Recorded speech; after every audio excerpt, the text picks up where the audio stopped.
आपण विवेक या प्रकरणामध्ये अर्धी बोधवचनं आपण वाचलेली आहेत आणि आता इथून पुढची अर्धी आपण वाचूयात.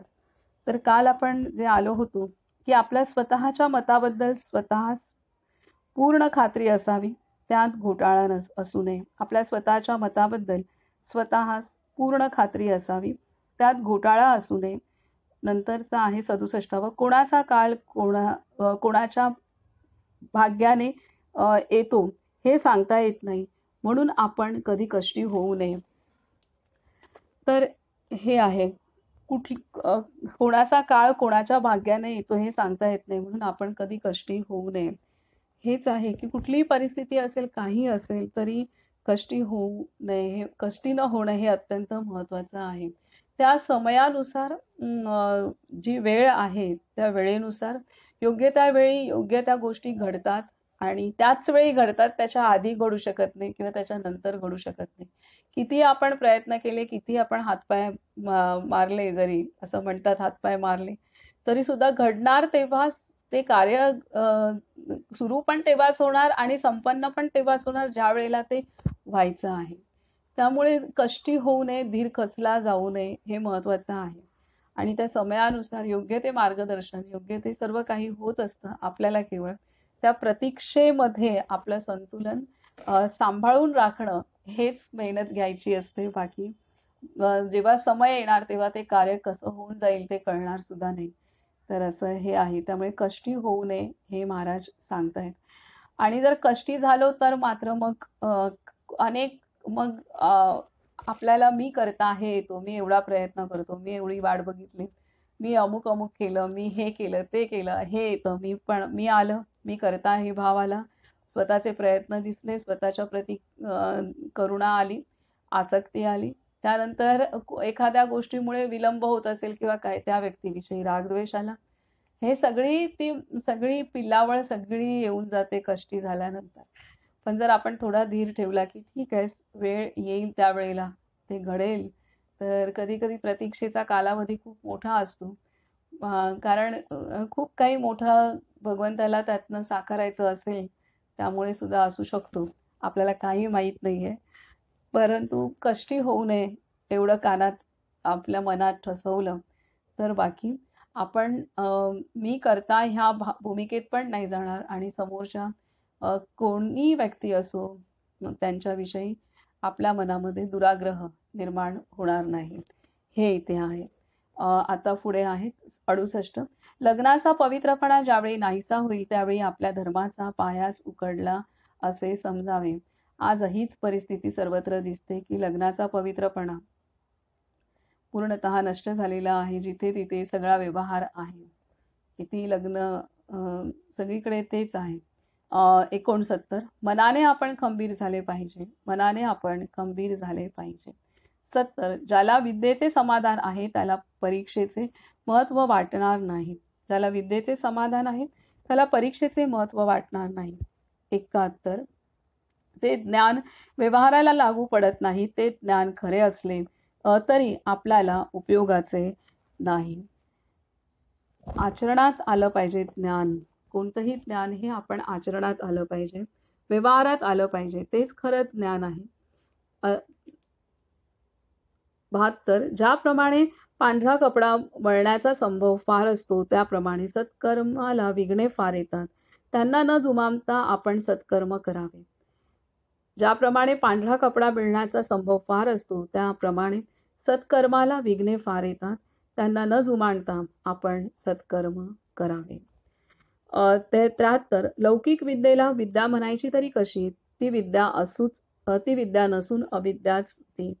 विद्येने एक समाधान तरी मिळाले पाहिजे किंवा दुसरे हमखास पैसा तरी मिळाला पाहिजे. या दोन्ही गोष्टी तिने साधत नाहीत. विद्वानाला सुद्धा मला नोकरी द्या असा अर्ज करावा लागतो, म्हणजे ती विद्या स्वयंप्रकाशी नाही. आज असंच आहे ना, किती किती शिकलं जातं तरी सुद्धा ते पूर्ण ज्ञान नसतं आणि त्यामुळे कायम माणसाला शिकतच राहावं लागतं. ही आजच्या विद्येची परिस्थिती आहे.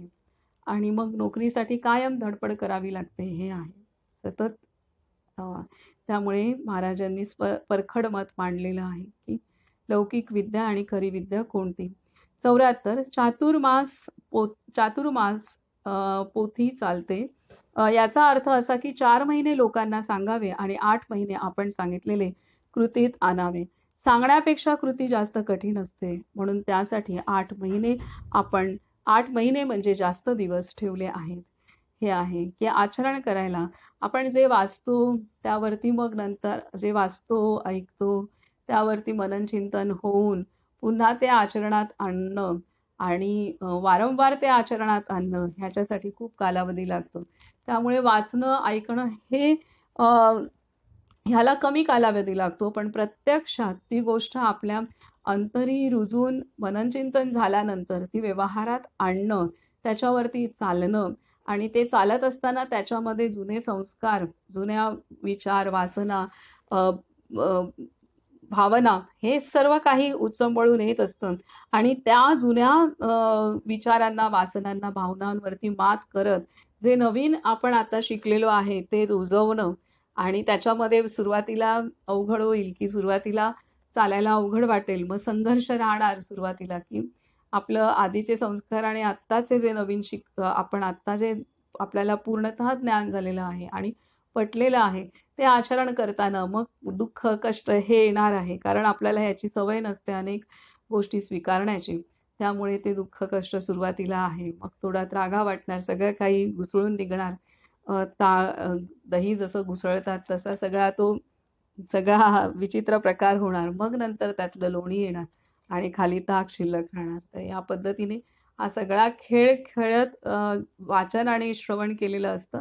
त्याला कमी कालावधी लागतो, पण नंतर त्याचं ते घुसळून नंतर पूर्ण आचरण होण्यासाठी कालावधी जास्त लागतो. किती सुंदर महाराजांनी इथं दिलेलं आहे की चातुर्मासात पोथी चालते. यावरून महाराजांना हे सांगायचं आहे की आचरण करण्यास हा वेळ लागतो. कोणत्याही जादूची छडीसारखं नाही आहे ते की चला आज ऐकलं, आज वाचलं, उद्या आपण झालो सिद्ध, असं नाही आहे ते.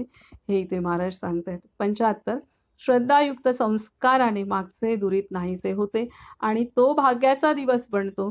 या संस्काराने मी शुद्ध झालो असे जो म्हणेल तो शुद्ध झालाच पाहिजे.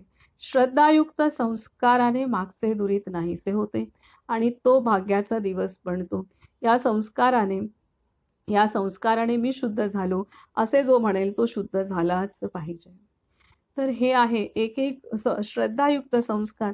आता जेव्हा भगवंत असे संस्कार आपल्या अंतरी रुजवतो, सद्गुरू शक्ती आपल्यावरती काम करत असते, त्यावेळी खूप काही सगळ्याच गोष्टींची परीक्षा होत असते, सगळ्याच बाजूने परीक्षा होत असते आणि सगळ्याच बाजूने मजबूत केलं जातं. तर हे आहे. पण तिथे श्रद्धा जर आपली डगमगू नाही दिली तर मात्र जे कार्य आपल्यावरती त्या सूक्ष्म शक्ती करतायत तर ते कार्य पार पडण्यासाठी, कारण आपल्यावरती कार्य केलं जात असतं, आपल्याला घडवलं जात असतं. त्या अज्ञात शक्ती आपल्याला दिसत नाहीत, परंतु त्या आपल्यावरती कार्य करत नक्कीच असतात आणि त्यांच्याच योजनेचा भाग असतो आणि त्यामुळे श्रद्धा कुठे ढळू द्यायची नाही, कितीही काही झालं तरी. आणि मग इथे अशा रीतीने आपण पण साथ दिली गेली तर नक्कीच आपल्या अंतरी एक सुंदर परिवर्तन होतं आणि ते आपल्याला शुद्धतेकडे घेऊन जातं की श्रद्धायुक्त संस्काराने मागचे दुरीत नाहीसे होते आणि तो भाग्याचा दिवस बनतो. या संस्काराने मी शुद्ध झालो असे जो म्हणेल तो शुद्ध झालाच पाहिजे. कारण असं काही सद्गुरू शक्ती किंवा या महान विभूती आपणाला शिकवतात की एक टप्पा, एक आपल्याला सूत्र, एक तत्व आपल्याला गवसलं तर त्या तत्वांमध्ये असंख्य मनात गाठी असतात, त्या विरून जातात. अशा पद्धतीने त्यांचं शिकवण असते. त्याच्यामुळे एक बोधवचन किंवा एक मुद्दा किंवा एक तत्व, एक सिद्धांत, एक विचार जो आपणाला ते सांगतायत, जर तो आपण आपल्या अंतरी रुजवला आणि त्यानुसार ते परिस्थिती, प्रसंग पण समोर येतात आणि त्यावेळेला आपण आचरण करण्याचा प्रयत्न केला तर त्यातनं जे ज्ञान आणि जो अनुभव प्राप्त होतो त्यामुळे त्यासारख्या अनेक गोष्टींच्या गाठी आपल्या हृदयामध्ये असतात, आपल्या अंतःकरणात असतात की ज्या निघता निघत नाहीत, ज्या सोडवत नाहीत, ज्या विसरू म्हटल्या तरी विसरल्या जात नाहीत. अशा अनेक गाठी असतात. परंतु हे जे संस्कार रुजवले जातात, महान विभूती आपल्यावरती मेहनत घेऊन रुजवते त्यावेळेला आणि त्याचं आचरण करण्यासाठी आपणाला शक्ती आणि प्रेरणा देते, साथही देते. त्यावेळेला ते आचरण केल्यानंतर आपल्याला जे ज्ञान प्राप्त होतं, जी विद्या आपल्याला प्राप्त होते, त्यालाच प्रज्ञा असं म्हणतात. जी प्रज्ञा जागृत होते आपल्या अंतरी, त्या प्रज्ञेमुळेच, त्या ज्ञानामुळेच, त्या ज्ञानाच्या तेजामुळे अनेक अज्ञानाच्या गाठी आपल्या अंतःकरणात असतात. अनेक प्रसंग, अनेक घटना हे सर्व काही जळमटं असतात आपली आतमध्ये. त्यात आपला दोष नसतो, परंतु ह्या जन्मातला नसतो, परंतु अनेक जन्मातला असतो. परंतु ह्या जन्मात आपल्याला सामोरी जावं लागतं. ही सगळी जळमटं निघून जाण्याला हा जो रुजलेला संस्कार असतो तो मदत करत असतो. तर अशा पद्धतीने एक तत्व आपल्या अंगी आलं आणि त्यातून जे ज्ञान उदयास येतं, त्या ज्ञानाच्या प्रकाशाने जे आतमध्ये साठलेल्या अनेक गोष्टी असतात त्या जळून भस्म होतात. ही अंतःकरण शुद्धीची प्रक्रिया होत असते आणि ह्यासाठी मग वाचन, श्रवण महत्त्वाचं आहे. कारण त्यामुळे आपणाला सत्य विचार आपल्याला कळतात आणि सत्य विचार कळल्यानंतर जे आचरण करायचं आहे ते आचरण आपण करू शकतो. हे महत्त्वाचं आहे. त्यामुळे महाराजांनी विचार आणि साधन, विचार आणि नाम ह्या 2 गोष्टींवरती अत्यंत भर दिलेला आहे. पुढे सांगतात की 76 प्रपंचातली कर्तव्ये करणे हे पवित्र आहे खरे, पण त्यामध्ये गुंतून राहणे बरे नव्हे. म्हणून आपण मनाने भगवंताचे होऊन राहावे. आपण मनापासून भगवंताला स्मरले तर तो आपल्याला सुखी राखील. 77 पेन्शन घेतल्यावर आपण मनाने भगवंताचे नोकर होऊन राहावे. पेन्शन घेतल्यावर आपण मनाने भगवंताचे नोकर होऊन राहावे. आता आपल्यामध्ये मोहनदादा आहेत, ते उत्कृष्ट भगवंताचे होऊन राहिलेले आहेत. खूप छान रीतीने आपल्या जीवनाला ते सफल करतायत आणि त्यांचं पूर्ण कुटुंब, त्यांची 2 मुलं, त्यांच्या पत्नी खूप त्यांना त्या बाबतीत सहकार्य करतायत. तर अत्यंत भाग्यवंत आहेत. तर असंच पेन्शन घेतल्यानंतर आपण मनाने भगवंताचे नोकर होऊन राहावे. 78 घरामध्ये अत्यंत समाधान असावे. मुलांनी वडील माणसांचे दोष पाहू नयेत. बाईने पती परते दैवत न मानावे. बाप जसा सत्शील आहे तसे मुलांनी व्हावे, म्हणजे कुळाची कीर्ती वाढते. सर्वांनी भगवंताच्या नामात राहावे, हे सांगितलेलं आहे. 79 वैराग्याचे तेज कधी लपून राहत नाही. अत्तरे वगैरे लावून तेज आणणे निराळे आणि वैराग्याचे तेज निराळे. भिक्षा मागणे हे वैराग्याला कमीपणाचे नाही, पण भिक्षा ही स्वार्थासाठी नसावी. आपण पोट भरल्यानंतर राहिलेला अन्नाचा प्रत्येक कण दुसऱ्याला द्यावा, हे महाराज सांगतात. 80 व्यवहारामध्ये नेहमी प्रयत्न आणि परमेश्वर यांची सांगड घालायला पाहिजे. व्यवहारामध्ये नेहमी प्रयत्न आणि परमेश्वर यांची सांगड घालायला पाहिजे. 81 एक स्थिती कधीच कायम राहत नाही, म्हणून आजची वाईट स्थिती जाऊन चांगली स्थिती उद्या ना परवा येणारच असते, पण आपला प्रयत्न आपण कधी सोडू नये. 82 तर्कशास्त्र शिकून तर्कटी बनू नये. भगवंताचे बूड कायम ठेवून चिकित्सा करावी. भगवंत आहे की नाही येथपासून बहुधा लोक चिकित्सेला सुरुवात करतात आणि मोठ्या घोटाळ्यात पडतात. सामान्य माणसाला हे योग्य नाही. 83 धर्म तरी काय सांगतो, तर प्रत्येकाने आपले कर्तव्य करावे. प्रथम ते आपण आचरणात आणले पाहिजे. पण आपण चांगले वागायचे तरी कशासाठी, तर ते भगवंतासाठी होय. भगवंताच्या ठिकाणी श्रद्धा ठेवून कर्तव्य करावे, तरच मानव सुखी होईल. सुधारकांनी सोयी केल्या म्हणजे देहसुख वाढविले, त्याने परावलंबित्व आले आणि परावलंबनात खरे सुख नाही. हे ते पुढे सांगतायत की 84 भगवान म्हणतात पुष्कळ जन्मांनंतर शांती मिळते. याचा अर्थ असा की आपले पुष्कळ जन्म मागे होऊन गेले आणि हा जन्म शेवटचा आहे. भगवान म्हणतात पुष्कळ जन्मांनंतर शांती मिळते. याचा अर्थ असा की आपले पुष्कळ जन्म मागे होऊन गेले आणि हा जन्म शेवटचा आहे. 85 शरीराच्या अगदी लहान भागाला लागले तरी सबंध देहाला वेदना होतात. त्याचप्रमाणे दिवसाची एक घटका जरी आपण भगवंताच्या स्मरणात घालवली तरी सबंध दिवस त्यामध्ये जाईल आणि दिवसाचेच महिने, महिन्यांचेच वर्ष आणि वर्षांचेच आपले आयुष्य बनलेले असते. या दृष्टीने आपले सर्व आयुष्य भगवंताच्या स्मरणात जाईल. थोडीशी जरी घटका भगवंताला दिली वेगळी खास, तर पूर्ण दिवस आपला त्या स्मृतीमध्ये त्याच्या ऊर्जेमध्ये जातो. 86 आपल्या जीवनाचा सारखा विकास होत आहे, म्हणून आपण आज जेथे आहोत त्याच्या मागे काल होतो. आज जे आहोत त्याच्या पुढे उद्या आपण जाऊ.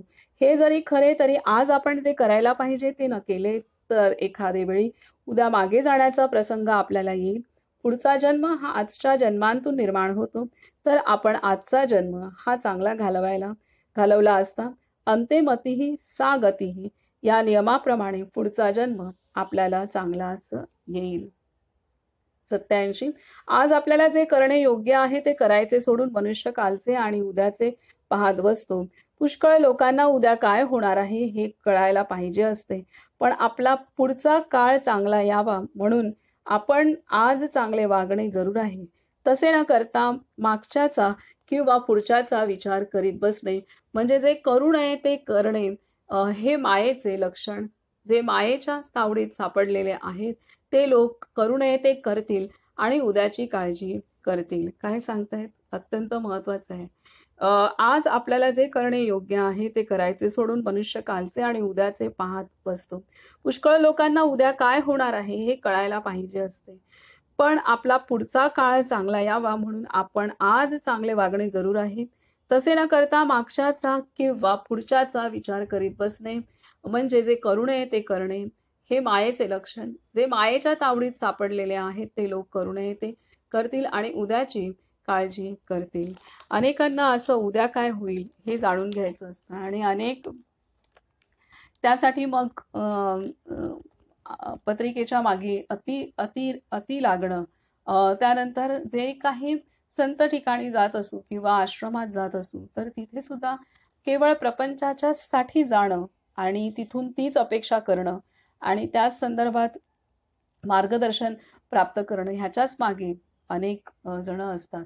आणि त्यामुळे मग सतत पुढे काय होईल हे जर जाणून घेतलं कुठल्याही आधारे तर काय त्याचा काहीच काही महाराज इथे सांगतायत की पुढे काय होईल आणि मागे काय झालंय ह्यात जर चिंतनात राहिलो तर जे करू नये ते आत्ता करतोय आपण, तर मग काय होणार आहे भविष्य. तर त्याच्यामुळे जर चांगलं भविष्य हवं असेल तर आपण आत्ता ना भूतकाळाचा ना भविष्याचा विचार करता आत्ता जे आचरण करायचे ते वागणं अत्यंत महत्वाचं आहे हे महाराज सांगतात.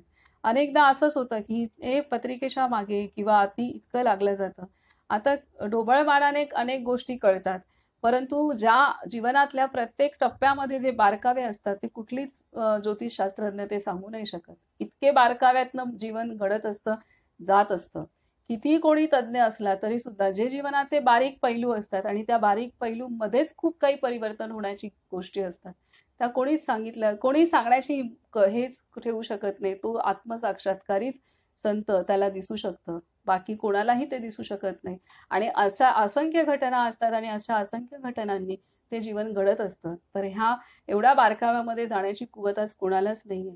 त्याच्यामुळे केवळ एक हे असं होईल त्या विचारात माणूस असतो आणि त्या विचारांनी मग त्या गोष्टी काही घडत असतात.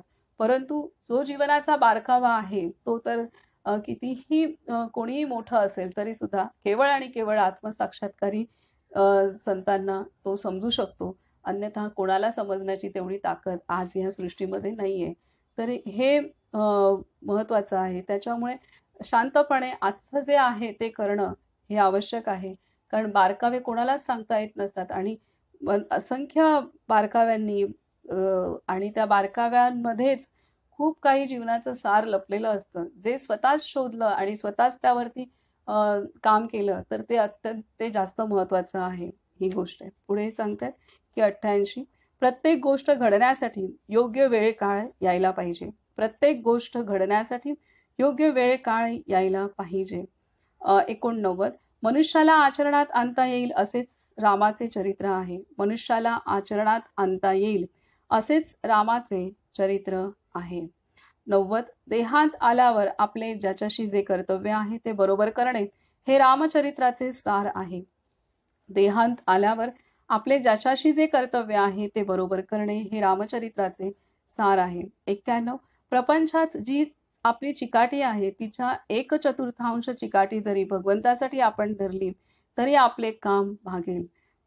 प्रपंचात जी आपली चिकाटी आहे तिच्या 1/4 चिकाटी जरी भगवंतासाठी आपण धरली तरी आपले काम भागेल.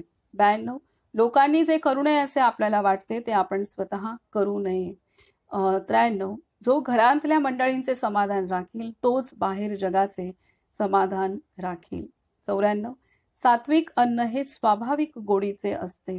सात्विक अन्न हे स्वाभाविक, त्याला निसर्गतः जी गोडी आहे ती असते.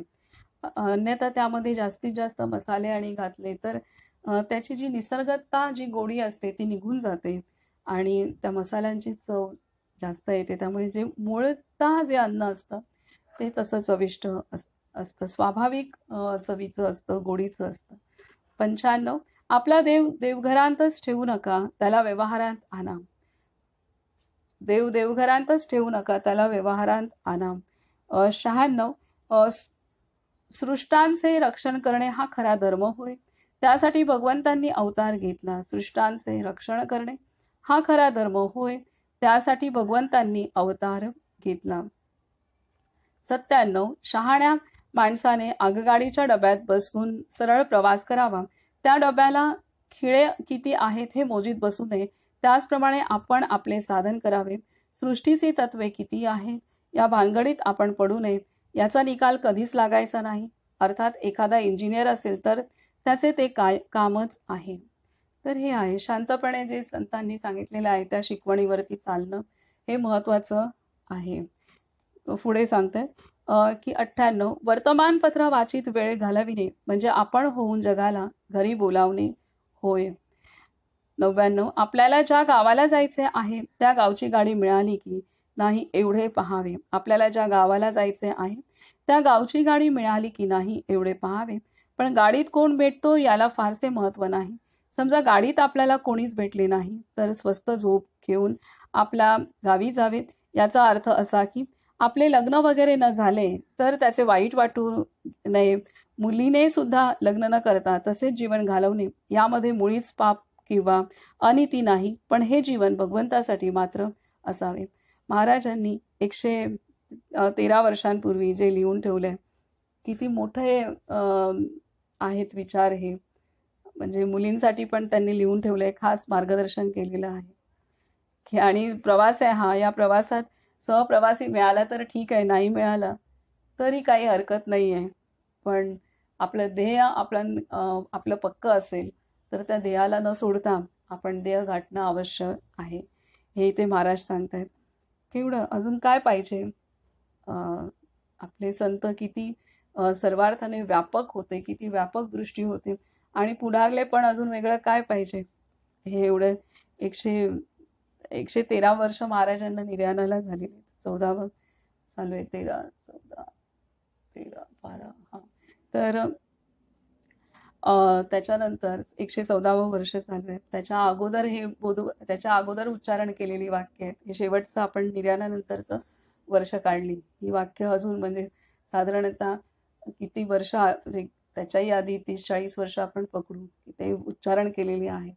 त्या काळात एवढं इतका व्यापक विचार आणि दृष्टी ठेवलेली आहे. कारण आपल्या सनातन संस्कृतीमध्ये पूर्णतः सर्वांना समान अधिकार होता आणि त्यामुळेच आपल्या इथे विदुषी ऋषी ज्या होत्या, मुनी स्त्रिया पण झालेल्या आहेत आणि हे सर्व आहे आपला इतिहास. आपला भारत कधीच मागे नव्हता.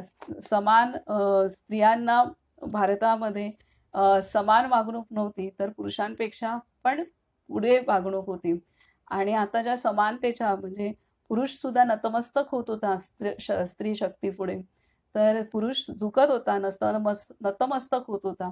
तो स्वतःला आपण स्त्रीपेक्षा कमी आहोत हे स्वतःला तो मानत होता. आणि असं असताना आज आपल्या भारतामध्ये वेगळं खूळ चढलेलं आहे की समानता, स्त्री पुरुष समानता. म्हणजे स्त्रियांनी स्वतःला एका पातळीवरनं खालीच आणायचं ठरवलंय. आपल्या इथे स्त्रियांना वरचढ मान होता. वरचढ कुठल्या अर्थाने, तर तिच्या कर्तृत्व आणि तिला जी भगवंताने विशेष शक्ती दिलेली आहे तर त्यामुळे स्त्री शक्तीला स्त्री शक्ती समोर साक्षात भगवंत सुद्धा नतमस्तक होत होता, देवी देवता सुद्धा आणि आत्ताचा माणूस सुद्धा. ही आपली सनातन संस्कृती होती. आणि आज आपण वेगळ्या खुळाने जगत आहे, स्त्री पुरुष समानता. तर त्यामुळे ती प्रगतीचं लक्षण नाही आहे समानता. तर आपण नेहमी पुढे होतो आणि आपण स्वतःला त्या समानतेच्या ह्याच्याखाली वेगळेच संस्कारात स्त्री आज घडते आणि सर्व काही विचित्र. त्यामुळे सगळं ढासळलेलं आहे सर्वच गोष्टी समानतेच्या नादामध्ये. तर इथे हे महाराज सांगतात की त्यामुळेच महाराजांनी हे पण केलं की मुलीने सुद्धा लग्न न करता तसेच जीवन घालवणे, यामध्ये मुळीच पाप किंवा अनिती नाही, पण ते जीवन भगवंतासाठी मात्र असावे. हे आहे की आपल्याला ज्या गावाला जायचे आहे त्या गावची गाडी मिळाली की नाही एवढे पाहावे, पण गाडीत कोण भेटतो याला फारसे महत्त्व नाही. समजा गाडीत आपल्याला कोणीच भेटले नाही तर स्वस्त झोप घेऊन आपला गावी जावे. याचा अर्थ असा की आपले लग्न वगैरे न झाले तर त्याचे वाईट वाटू नये. मुलीने सुद्धा लग्न न करता तसेच जीवन घालवणे, यामध्ये मुळीच पाप किंवा अनिती नाही, पण ते जीवन भगवंतासाठी मात्र असावे. तर हे आहे, कारण आपली सनातन संस्कृती तेच सांगते जे महाराजांनी सांगितलंय. त्यामुळे आपले संत हे पूर्णतः वेदबाह्य काहीही बोलत नाहीत. जे आपलं भगवंताची जी वाणी आहे ती वाणी म्हणजेच वेद, आणि आपले संतांनी पूर्णतः वेदांना जगलेले आहेत प्रत्यक्षात. तर त्यामुळे ही वेदवाणी आहे. पुढे 100 लोकांच्या स्वातंत्र्याविषयीच्या कल्पना काहीतरी असतात. खरे म्हणजे माणसाला स्वातंत्र्य फक्त स्वतःची उन्नती म्हणजे आत्मोन्नती करण्यापुरते आहे. इतर म्हणजे देहाच्या वगैरे बाबतीत त्याला बंधनेच असतात आणि ती आवश्यक आहेत. 101 आई आपल्याजवळ आहे या भावनेने मूल जसे निर्भय असते, तसे भगवंत आपल्यापाशी आहे या भावनेने आपण निर्धास्त व्हावे. 102 आचार आणि विचार ही दोन जुळली की उच्चारही तसाच येतो. आचार आणि विचार ही दोन जुळली की उच्चारही तसाच येतो. 103 साधकाला प्रपंच हा काठीप्रमाणे आहे. साधकाला प्रपंच हा काठीप्रमाणे आहे. 104 आत्मनिवेदन म्हणजे मी कोण आहे हे कळणे होय. 105 अमानित्व हा देहाचा धर्म आहे. दुसऱ्याचा मोठेपणा राखून आपला मोठेपणा वाढवावा. अमानित्व हा देहाचा धर्म आहे. दुसऱ्याचा मोठेपणा राखून आपला मोठेपणा वाढवावा. दंभ हा मनाचा धर्म आहे. तो दुसऱ्याला फसविण्याकरिता नसावा. स्वतःचे कल्याण करून घेण्यापुरता दंभ असल्यास हरकत नाही. अहिंसा हा देहाचा आणि मनाचा धर्म आहे. अहिंसा ही हेतूवर अवलंबून असते. वाचेने कोणाचे मन दुखू नये आणि देहाने परपीडा करू नये. मोठेपणा एका जन्माचा घात करतो, पण दंभ आणि हिंसा ही अनेक जन्मांचा घात करतात. द्वेषामुळे हिंसा घडते, म्हणून आपण कोणाचाही द्वेष करू नये. स्वार्थामुळे द्वेष घडतो, पण स्वार्थ जायला नामाशिवाय दुसरे साधन नाही. आपली वाचा दुसऱ्यास शिकविण्यासाठी आणि मोठेपणा बाळगण्यासाठी नाही. वाचेने म्हणजे जिभेने बोलता येते आणि खाता येते. नेहमी सत्य आणि गोड बोलावे आणि खाण्याच्या बाबतीत जीभ आपल्या ताब्यात ठेवावी. स्वतःची चित्तशुद्धी करून घेऊन संतांचे गुण आपल्या आचरणात आणण्याचा प्रयत्न करावा. एवढं सगळं आचरणाविषयी सांगितलेलं आहे महाराजांनी. एवढ्या याच्यात सार आला पूर्णतः काय करू नये आणि काय केलं पाहिजे याचं. 106 नारळातले पाणी जितके गोड तेवढी खोबऱ्याला चव कमी, तसे जेवढी विद्वत्ता जास्त तेवढी निष्ठा कमी. 107 अधिक वाचू नका. जे काही थोडे वाचाल त्याचे मनन करा आणि ते कृतीत आणा. 108 जसे वडिलांचे पत्र वाचल्यावर आपण त्यातल्या मजकुराप्रमाणे करतो, तसे ग्रंथ वाचनाच्या समाप्तीनंतर कृतीला सुरुवात करावी. तर अशा रीतीने हे विवेक हे प्रकरण आहे आणि ह्यामध्ये महाराजांनी सर्व काही सर्व वयातल्या लोकांसाठी, स्त्री पुरुष लहान मध्यम वय मोठे, मुलांनी कसं वागावं, वडिलांनी कसं वागावं, पत्नीने कसं वागावं, हे सर्व काही साधकाने कसं वागावं, हे सर्व काही मार्गदर्शन ह्या विवेक या प्रकरणामध्ये आलं आहे. आणि सर्व काही अगदी आपण भविष्यकाळाचा पण किती विचार करतो आणि त्यानुसार ते भविष्य. मी असे अनेक लोक बघितलेत की सदैव पत्रिकेच्या मागे असतात, सदैव, आणि ते मागे असून केवळ संकुचित जीवन जगतात. तर त्याच्यामुळे त्यापेक्षा संतांच्या नादी लागलं आणि मागे लागलं तर निदान उद्धार तरी होईल. भविष्याचं जास्त जाणून काही उपयोग नाही आहे. तर त्यापेक्षा संतांच्या शिकवणीचा अभ्यास केला तर निदान अ, ज्यामुळे आपलं भविष्य किंवा काही घडणार आहे तर किंवा जे काही प्रारब्ध आहे ते हलकं व्हायला तरी मदत होईल, ही महत्त्वाची गोष्ट आहे. तर अशा रीतीने हे विवेक हे प्रकरण इथं पूर्ण झालेलं आहे.